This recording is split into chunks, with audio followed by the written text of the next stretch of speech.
Hi everyone, this is Chen, your friend. Welcome to yet another episode of Versucher. Today, with me to further discuss our critical remarks of Hegel's project of science and logic is my good friend. Aaron, how are you doing? I'm doing good, Tren. This time I will tell you who Tren is. Tren is a cultural historian and all sorts of other things based in Austin. And I am an educator of philosophy, also based in Austin. And we might update the way that we introduce ourselves at some point. But for some reason, this feels like a good mantra to have at the beginning of this episode. It's good to be with you, Tren. All right. Okay, so last in our last episode, we basically shared with our listeners the four major points or feeling of dissatisfaction. Is that fair to put it that way? We have with Houlgate's characterization or Hegel's claim that his project is both immanent and presuppositionless.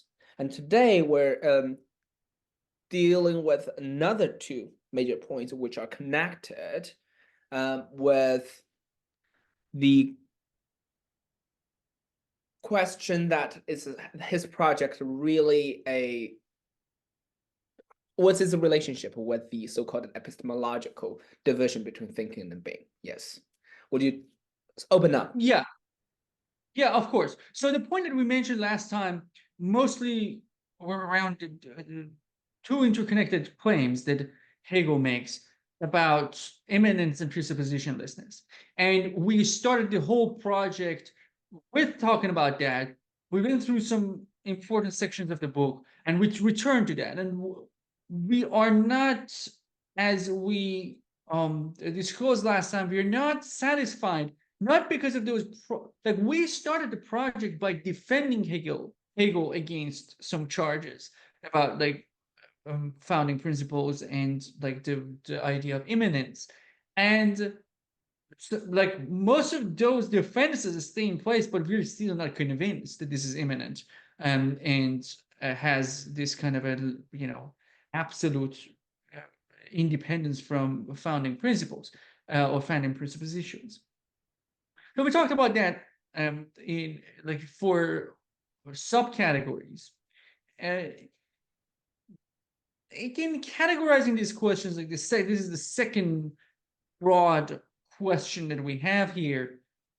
It's always like limiting, but this is what we have come up with: is that is Hegel's science of logic immune to epistemological scrutiny? Now, let me elaborate a little bit on like how in general this gets related to more important things and how it gets related both historically to Hegel uh, and his relation with his predecessors and just some contemporary stuff. When we think about epistemology, right, we're thinking about conditions of knowing, for instance. Like this is one of the ways to think about it, right? Um, are we even in the position of knowing? Right? That could be an epistemological position, right? Um, Epistemological questions also, maybe in general, a lot of times related to our relation with the world, Mhm. right? Like how it's about access questions. Do we really have access to truth of the universe? Right? And things of that nature is like epistemological by nature.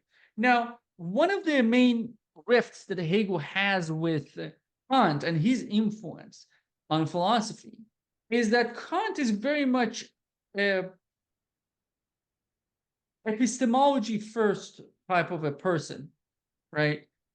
His project, Kant's critical pure reason, is like the premise is like we have metaphysics, we have like questions about what is being, what is free will, is there a god, like we have these kind of metaphysical concerns, but before even like starting to answer these questions, like making any attempt, we got to kind of like check ourselves, right? Are we even in the position of answering those questions?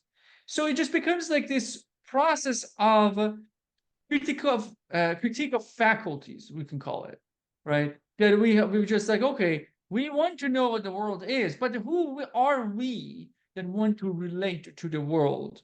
First need to establish that, and then we can know and say that, okay, this is the limit of our knowing, right? This is the limit of knowledge. And Kant does that maybe better than anyone else in terms of its, breadth and kind of dimensionality in the critical pure reason, and also other critical projects for different purposes. That he tells us that, if we appreciate how the process of experience works, then a lot of metaphysical questions become irrelevant, impossible to answer, empty, so on and so forth. Now, Hegel's problem with this epistemological approach is that you're already making logical connections. You're already in the position of making knowledge claims, right? You're already using the faculties you're examining to, establish how you can use them. You're already in it. You're already in the water. You're pretending that you are wondering if you can jump, right? You're already in it. There is no, and you need to deal with it that way. And that's why Hegel's approach is one of the main, maybe interesting features of Hegel's project, is that unlike Descartes and Kant, he's very much an anti-foundationalist, right? He's not saying that, okay, let me just give you a very safe, perfect foundation, and then you build knowledge on top of that, right? He's saying this is a mess. You're already in the water. You don't know how to swim. You gotta just keep doing it. That's how it works. That's why, like, the beginning of, think about beginning of Descartes' meditations in contrast with Hegel's Science of Logic, right? And Descartes' attempt is just I don't know what we can know, right? I don't know what limitations. I don't know what I can be sure about. I don't know where I can ground things. Let's just doubt everything.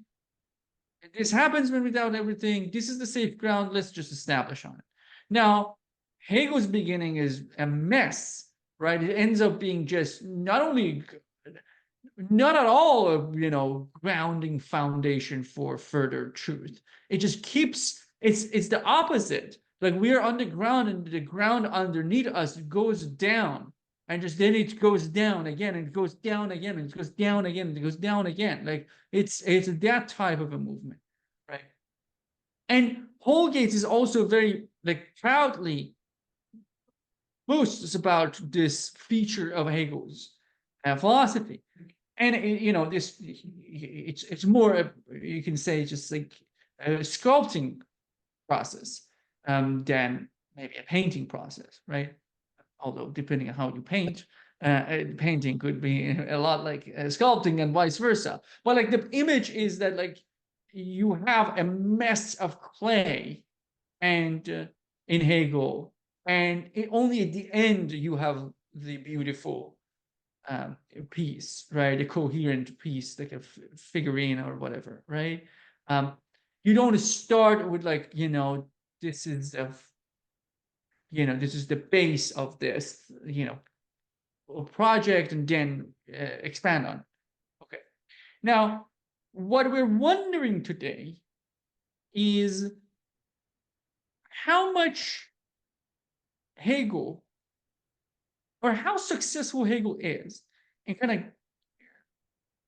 ejecting himself out of this epistemological misery, right? Or how much he really is capable of not invoking them or bypassing them. And first problem that we have identified here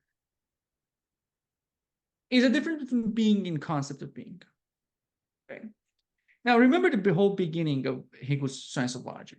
The whole beginning of Science of Logic is that, look, when we think about thought and when we think about being, also people have come around and said that, thought is different from being. Now let's, see how they're connected. And a lot of these epistemological projects are just that, right? We have thinking, we have our apparatus, we have the subject over here, we have the world over there. Now our concern is how they're connected. That's the epistemological process, right? Epistemological inquiry. Hegel says that it's true that. Why should we start from thinking about two, absolutely different, like two things that we need to bridge? If we don't start there, we can just start somewhere that we don't like becomes like a different form of differentiation. It's not a differentiation, it's not a presupposed differentiation between like subject and the world, thought and being, but it's whatever differentiation comes about is going to be very different. We start with absolute unity. We don't start with difference. And the way that Houlgate really wants to present this is that the distinction between thought and being is collapsed at the beginning of, like, Hegel doesn't start from any distinction between thought and being. Now, throughout the book, Houlgate claims the differences arise, but here is the part that is going to be an issue according to us. That what Houlgate is saying, and I'm not sure if that is what Hegel is saying or not yet. But what Houlgate is saying is that, look, when we are talking about being here, we're not thinking about the concept of being, right? Because we have suspended the difference between concepts and being. We're talking about being itself. What does that mean? That means that, like, if you have listened to our episodes, a couple of episodes ago, we said that, something as the negation of negation, if it's truly a negation of negation, that negation needs to negate its whole thing, and then it must be a negation of something as a whole. Then there is the other, and every something is an other, and that just means that, again, if the other is truly other, it's not just other than something external to itself, it is other than itself. So change come to the view, right? So Houlgate says that means that the to be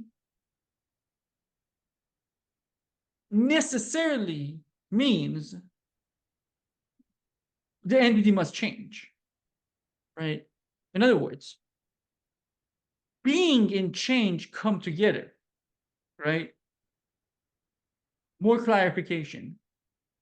Houlgate doesn't say this like explicitly, but I think if we have enough evidence to say that's what he's saying, that you cannot,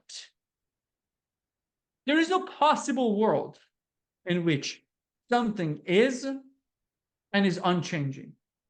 There's no possible world in real world, not just like how we are thinking, right?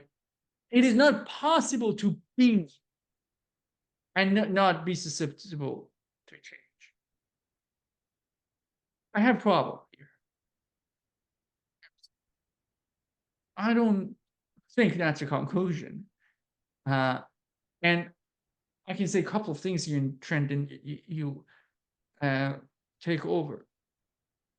To me, saying that we start with suspending the difference between being and thought doesn't mean that we are talking about being.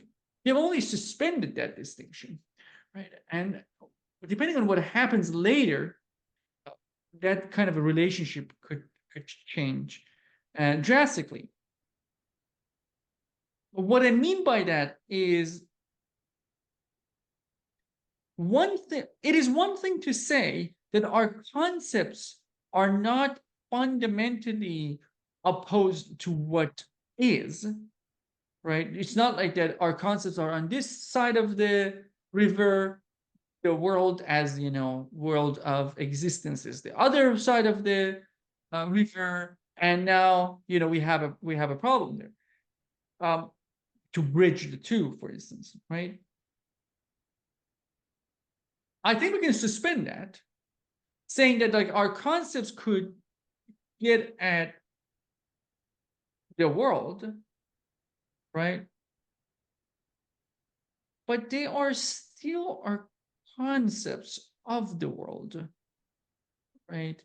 And like it puts us in a very awkward position, I think, if we interpret that possibility of accessibility or possibility of a fundamental connection as a saying that whatever is at every step of Hegel's sense of logic is discovered is true about being as such. I think these are different claims, right? Just because we have suspended the point about being something different than concepts in an absolute sense, that doesn't mean we have exhausted all there is to being in our conceptual inquiry. Let me make it parallel with something very briefly, and then I will go to Trent, because I'm working on the concept of individuality, right? And Hegel's concept of concrete universal and how they're getting connected, right?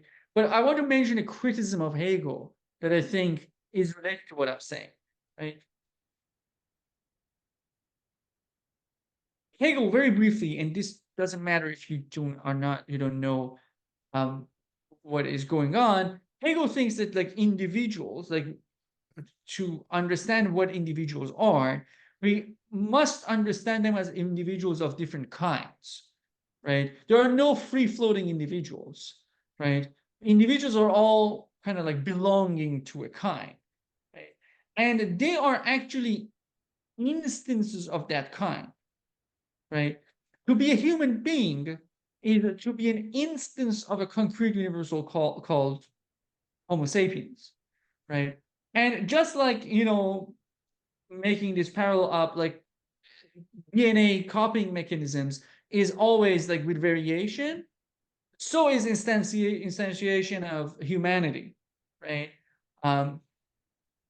Me and Tren are both human beings because we are two different expressions of the same concrete universal, right? That's what it means to be an individual, is that you are a different expression of the same concrete universal, which here is a kind called Homo sapiens. Now, the criticism that gets like someone like Gilles Deleuze or Schelling point at Hegel is that you're helping yourself too much, right? And that's the part of individuality that is understandable by relation to a universal. That doesn't mean that you have exhausted all there is to individuality, right? Just for an example to make it clear, you could say that me and Tren are both expressions of the same concrete universal kind in this specific interpretation of Homo sapiens, right? That makes us two distinct individuals in terms of like two variants of the same kind, right? That could be true, right? That could be like a way to understand what differentiates me as an individual from Tren. But we still do not have proof that we have exhausted all the differences between me and Tren. Meaning that you could say there is something about me as an individual, Tren as an individual. It's not expressible in the language of universal concepts and kinds and instances. It just is. It has being without being capturable by any sort of universal. This is related to the point that we mentioned in the last episode about linguistic articulability of truth. That Hegel thinks that everything must be kind of, or it seems that he's making that point, that everything must be included in that kind of language of articulated language of thought, that something is expressed in language. And as if no truth, quote unquote, stays outside of this articulate world. Right?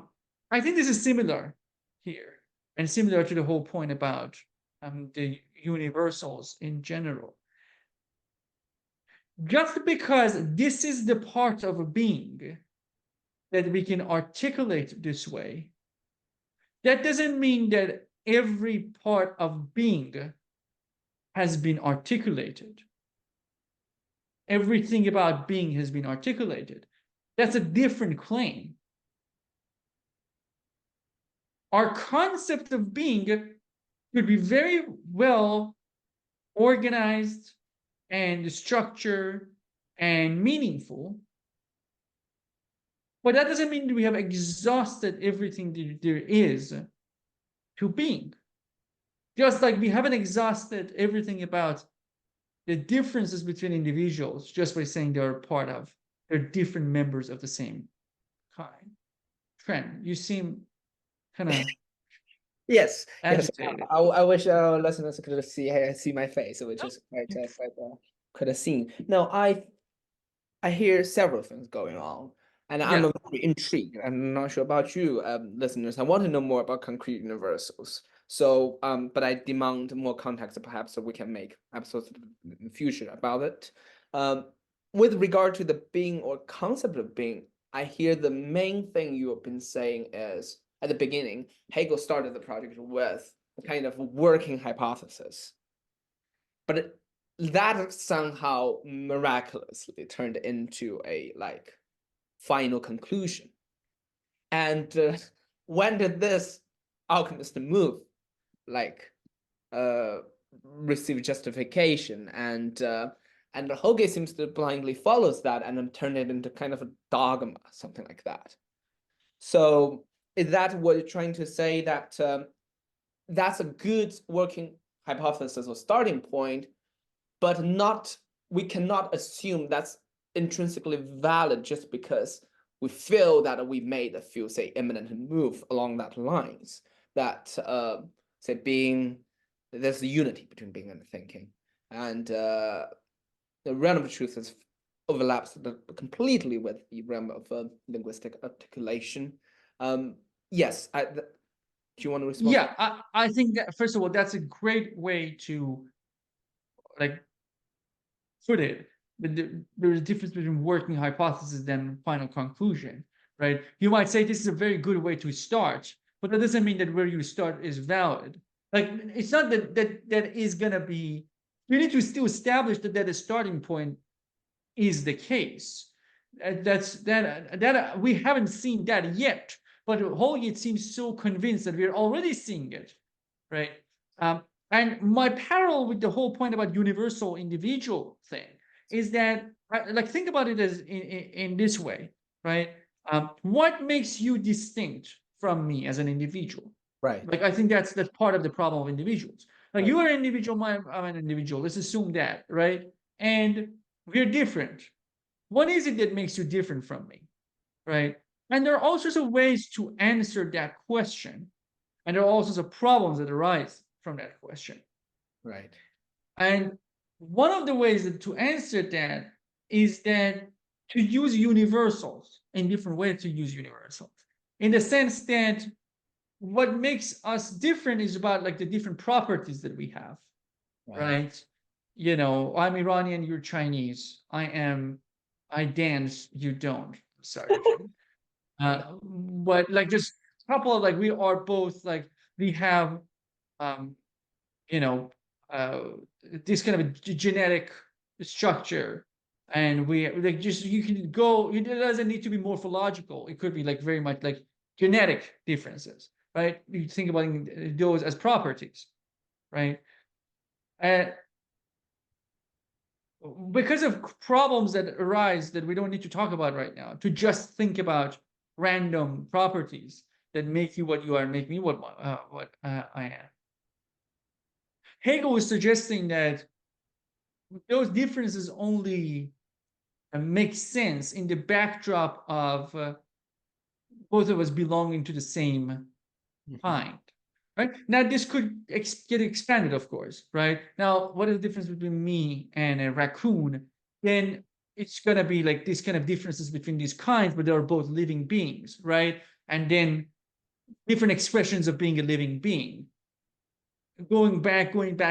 This could go Right. towards a very more like kind of a raw basic space. But like for our cases, if you're just only caring about ourselves, the way that we need to understand our differences is that we're different instances of the same kind, right? That means that there are some, let's say, essential properties that makes us part of that kind, Yeah. but we're both different instances with just weird configuration that we happen to have, right? But we're still both the same kinds, right? Now, our differences is that like I have, like, you know, I have this random property that you don't have, and vice versa, right? You have this kind of pattern of, hair growth that I don't have. That's a property that you have, I don't have. That's our difference, right? And all of these differences could be conceptualized, right? There's no difference between us that cannot be conceptualized, because all of these differences about properties that we have that we could potentially put into language. The critiques of Hegel say that that's just question begging. There is a difference between me and Tren that just goes far above any sort of a articulated in language difference. It is not about something that is articulated, articulable even. It's about a difference that escapes our language. It's a difference that is prior to language. Right? And I'm not saying that's the right position. I'm just saying that this is the similar problem that we grappled with conceptual articulation. Hegel seems to take his point about conceptual articulation too seriously without enough justification.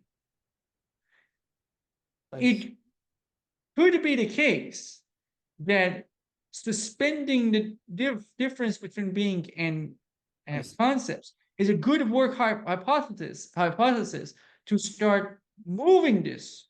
But that doesn't mean that we have exhausted everything about being.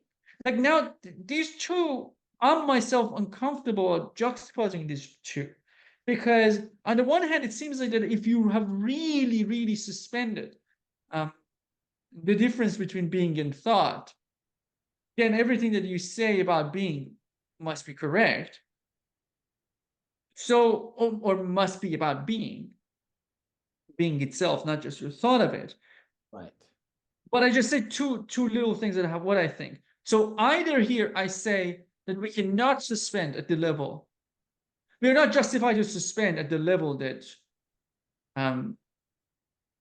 makes it possible for us to say that it is inherent to being itself to change.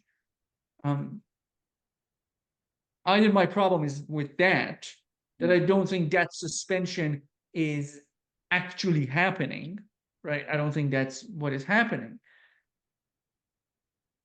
Or is the working hypothesis problem, right? And we could just assume that and let things get differentiated, but we cannot with any sort of confidence say that because like after 5 steps we got to change, so that just means that being I see what as such is susceptible to change. I see. Yeah. Just a quick reaction. Like we talked a lot, and I was kind of confused because I didn't see the direct connection between being concept of being problem with the concrete universal. Now I see better. Hear me out to see whether I got it right. Is that both have the same methodological problem? They're like taking working hypothesis, and after it works for a while, he just takes it as a conclusion, and without contemplating other possibilities to account for say further differentiations introduced in the whole process. So the two are comparable and help to illustrate each other because there's the same kind of narrowing effect that you start with sort of one angle, then you stick with that angle and think what you do not see do not exist or not possibilities. Exactly. I think we can think of this as exhaustiveness of inquiry prejudice, Okay. right? He thinks this is exhaustive of like what could possibly be said, Okay. right? Same with concrete universals versus and individuals. He thinks that that's all that could be said about individuals. No, I see. you haven't established that yet, or I see. that is not enough. What you have said is not enough to Okay. say that you have exhausted it. You might be able to say something that proves that. And I'm not saying that Hegel, for concrete universal or for concept of being, cannot make that claim. I'm Mm, not saying that at all. right. He might be able to tell us, convince us Right. that actually whatever, like it is in being as such, in no possible world, being could be there without change being there, Right. right? But he has to do a lot more than what he has done to prove that claim. This is not enough for that claim. Sure, that could be a claim. I'm not seeing the proof that claim. Right. That's just like saying that, oh yeah, we studied there. Oh, where we studied just like true. It's just no. I see. I see what you're saying. I see what you're saying. Yes. Yes. Yes. It's somehow it parallels with my I won't say frustration, but some um caution with the polarization, the not thing, like not as a like umbrella term to lump up every possible alternative to the being situation. And it became established as a kind of negation which functions in parallel to the positive dimension things. Okay, cool. Yeah, yeah. I think they're definitely related. Very So much. that's one side of this problem. The other side of this problem is, tangentially epistemological because it's also about kind of like epistemology is very interested in kind of determining the locus of all sorts of things, locus of knowledge, locus of Mm, mm, uh, understanding. And this has been a recurring theme right, in our conversations and this concept of memory, right? Who is keeping the score right, in Hegel's science of logic? And I just introduce this and then just take it and Trent, you can take over. It's just, I would just use an example right. for the listeners to kind of like to have a better understanding of what we were talking when we were talking about memory. It's like, okay, being for reasons that we assume are correct ended up being nothing. And nothing, for reasons we just assume that are correct, end up being, right? Unless we remember this process, um, there is no emergence of becoming, right? We need to identify that, oh, this is the same thing that, um, you know, we've seen before to just even articulate the position of becoming, right? What if I go to being to nothing and I have just dementia, right? And I say, okay, but nothing is, right? Oh, what is? Oh, what is so and so. And then it could to being, and I completely forget where I am. And I'm saying, okay, being is pure immediacy, but hey, this this could be just disjointed. Absolutely could be disjointed. We have a presupposition about the memory here and keeping the score, right? And that keeping the score also has a pattern of its own. It's not keeping the score of everything, it's actually forgetting all sorts of other things. And that's a very like Hegelian thing. That it remained like in the phenomenology of spirit, for instance, like we remember some stuff and forget others, and just keep this pattern keeps happening. So why? How? Like, what is this memory? What is the role of memory in the movement, because unless we have, it almost seems like that we are asked to remember certain things, right, and forget about other things, which goes back to the point that we mentioned in the last episode about this kind of like prior demand. Unless you're demanding to arrive at somewhere, there is no movement and there is no memory. Like, memory is always kind of like getting related to a context of a story. Uh, and that just means, if that's true, and memory is about attention and retention, right? Right. And attention and retention could happen randomly, right? But to have a pattern, they need to have a demand, right? If I am like, I want to, be better at appreciating the beauties of life, now I will use my journal to write about a beautiful thing that happened to me today, right? When I am like in a beautiful moment in dancing or like hugging my mom or just playing, an instrument, I will be extra attentive to that and forget about, my knee ache or the fact that there is a war in the Middle East again, and all sorts of other stuff, right? So it's just like then I direct my attention there. Unless there is a telos in science of logic, I am not confident that there could be a memory. And if there is a telos, this is not a serialized novel.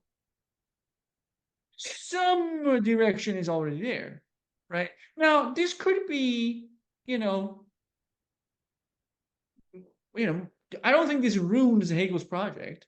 I just think that it's just like it brings back the point about the demand for articulability in language, articulability of truth in language, into view. But that it's not only that demand. It's just the demand itself has more layers.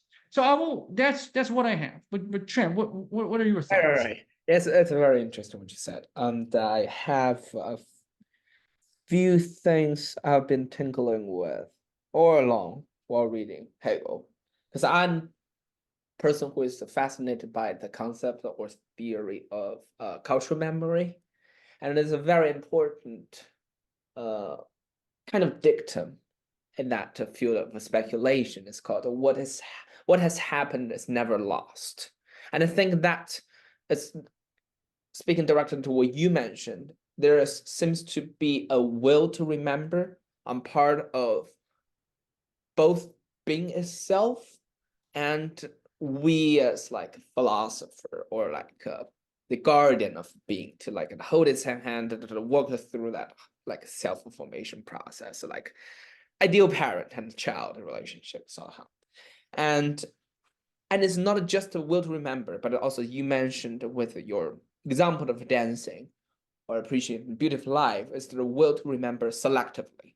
Like there's certain telos. This is not like open ending, whatever, serialized or whatever, or journal, but it's kind of pre-contracted, like writing. You are supposed to hit certain target. It's like to evangelize or to propagate a product or whatever, and that somehow influence the writer's pace of writing and like imagine target audience, everything.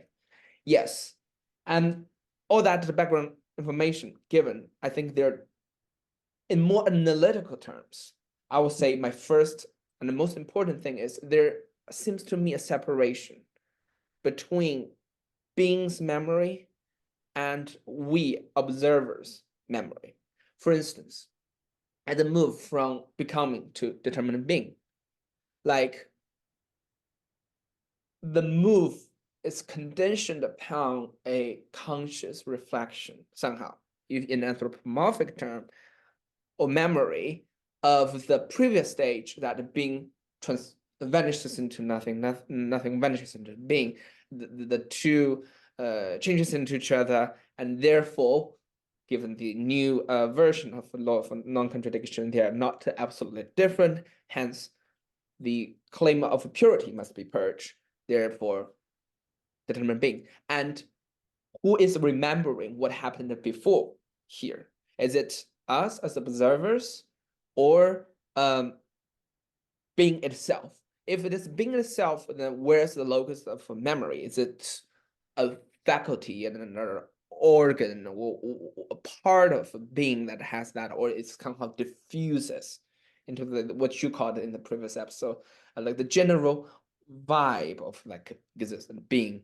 We don't know. We're not informed, but it seems that it's crucial for that move. So, and if it is us, external observers, who are keeping the scores, then to what extent is our memory structurally parallel to the like memory of being itself? That I think still has an invisible or implicit epistemology knowing versus being ontology divide there.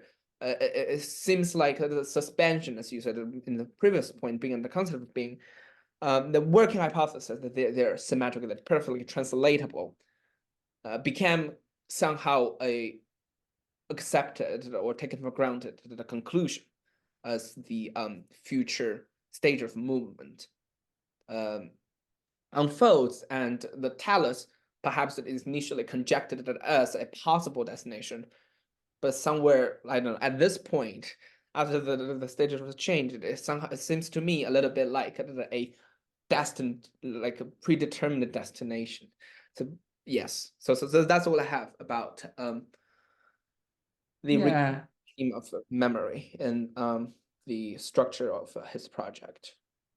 Yeah, it is interesting that this distinction between the being's memory and the observer's memory, and like it is kind of a distinction. Just it's also very much present in Hegel in general phenomenologies, where that is for us, for you know perception itself. Like these terms exist in Hegel, and like I think one way to approach this is that like for like at least in phenomenology, is that for someone who takes this position to be the truth, it looks like that. For us that have come, forward, now it looks differently. We're looking at it externally. Um, just like, I don't know, like studying French Revolution is different from being a French revolutionary, right? It's just like we know what happened next, but like Robespierre didn't know what happened next, right? So, and like the idea is that the immanence of like development is in the quote unquote memory of the concept itself. Like it is being. It is not the observer that is moving things around. Right. And the trouble with that is that I don't think the problem is that I don't think that solves the problem. And I'm not saying that you suggested that it solved the problem. I'm just saying that is like saying that, oh, that's the difference between the two. That doesn't solve the problem in the sense that, again, being having a memory, I cannot envision being's memory any differently than you can envision a raccoon's memory, right? It is still about attention and retention and all of that related to some tellus. And I mean, you could think about this way, though. And, you can think about how, like, rocks tell us the memory of Earth, right? Different layers, like a non-living entity, kind of like having the impact of the world in it, right? But again, I don't like think about it as just like that's the being's memory. Us going and looking at it is the external thing. But they get connected, right? It's just like figuring out that memory as memory is something that we attended to, not just that the rock itself.